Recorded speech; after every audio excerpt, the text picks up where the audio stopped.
Hello everyone, welcome back to the Cursing Seamstress. I hope everybody had a wonderful Christmas and Christmas Eve and whatever festivities you were involved in. I did. I spent the time with my daughter and her husband's family and my grandboys, and it was just really nice. So the days afterward have been pretty quiet. I have mostly been home reorganizing my house, trying to get things organized for taxes, which I absolutely dread. I have taxes to do for myself and for a farm that I have, and it's just a pain in the neck to do. So that's on my agenda. I've already started. And I think I have told you before that I am pretty much a hoarder of fabric. I don't hoard, well, I have a lot of stuff and fabric, and most of the fabric I have is was purchased at a thrift store. So it's just too much, and I'll talk about this later, but one of the things that I have made a commitment to do, and it's not a New Year's resolution because I don't make those. I don't believe in New Year's resolutions because you can make a resolution anytime, and there's no reason to wait until the beginning of a year, although that's fine if that helps people to get motivated. But my goal is to sew through my fabric. And I think some people have expressed an interest in seeing my fabric and how much I have and how much I need to get rid of.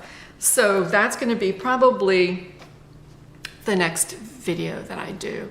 So actually, this is one thing that this fabric that I'm wearing is fabric that I bought.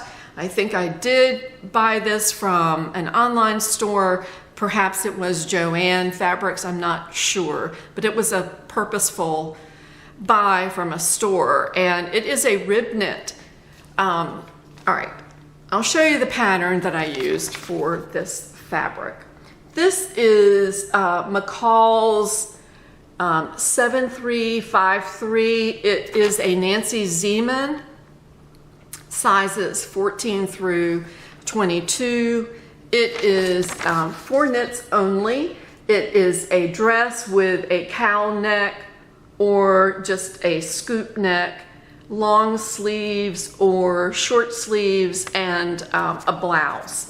So here is the line art here, and I made the blouse.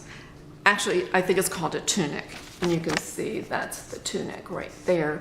I'm not a tunic person, but I did like the style of this. It has elastic. It's sort of an empire waist. It doesn't, the elastic is not at the waistline.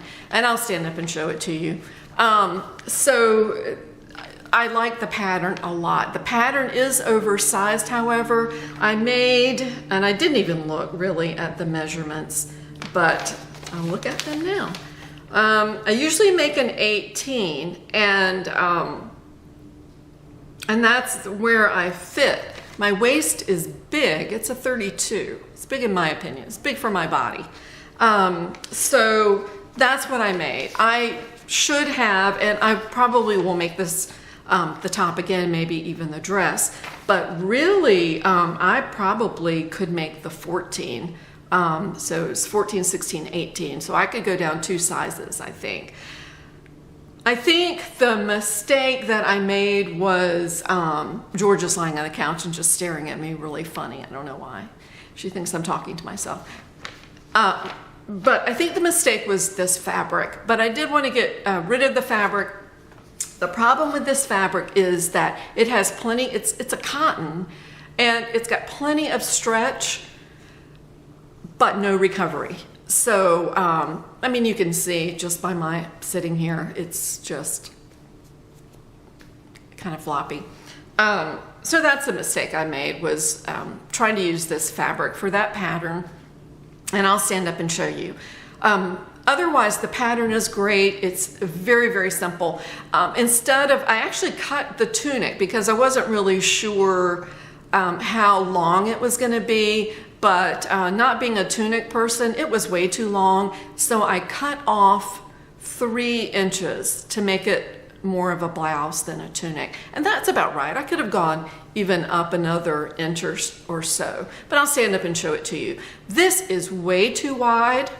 I mean, it's not meant to be an off the shoulder, but it is.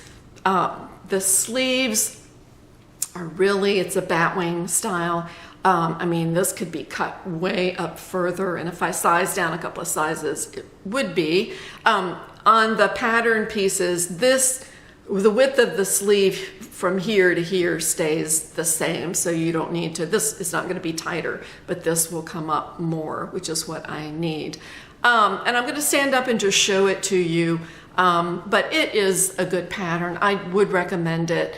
There is a neckband here, and that went on fine, but again, it's just too floppy and baggy because it's the wrong fabric. So I'm going to stand up and just show it to you so you can get an idea of the shape and the style more than the pattern envelope. So hold on just a sec. Okay. So, you know, this is just a weird thing here. It's kind of a baggy boob thing. It does not look flattering whatsoever. The elastic is in the right place, and they have you just take a large inseam around this part here and insert the elastic through. So that's really simple to do. The back looks like this. I had a hard time, the bottom, I don't know if you can see, but it's very ripply. It's not ripply on the sleeve hem though. And I used that hem tape stuff that you iron down, and that made this really easy. I picked up several boxes of that brand new from a thrift store not too long ago. But sewing vertically along the parallel to the ribs was fine, but sewing across them, I adjusted my the weight of my presser foot and the differential feed on my serger, and it just was not, this was not easy to sew with because it sewing across this was not easy. Wasn't happy with that. But again, the pattern itself is really nice. You will need to size down. I'm not going to keep this. I'm going to pass this along to a thrift store, and hopefully somebody will be able to wear it. So that's it. Please stay tuned. I am going to show you my sewing room and my fabrics, not individually, but just in the containers that they are in. I hope you have a great day. Today's Sunday. I'm on my way to church and then to eat lunch. And I think that's it for me. So I will see you all later. Thank you very much for watching. Bye-bye.